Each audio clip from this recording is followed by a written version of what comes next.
Киргизстан с Белоруссией, как брат и сестра, вместе в радости и в ненастье. Вот такая у нас дружба сложилась. Здесь заслуга большая послов в мудрости их и живом участии. У нас единая история, и эту дружбу никто не разрушит.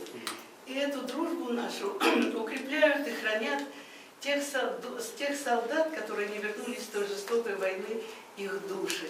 Чтим, гордимся и будем беречь память наших сплоченных народов. Мы сумели добра семена посадить, будем ждать новых дружеских всходов. Я прошу передать слова благодарности президенту Киргизстана, правительству Киргизстана за высокую оценку моего труда. Я, в общем-то, когда занималась вот этим военно-патриотическим воспитанием, не думала ни о каких наградах.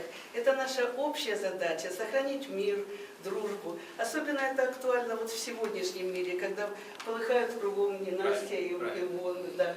И наша задача – сохранить наши традиции, сохранить и укреплять наши дружественные отношения.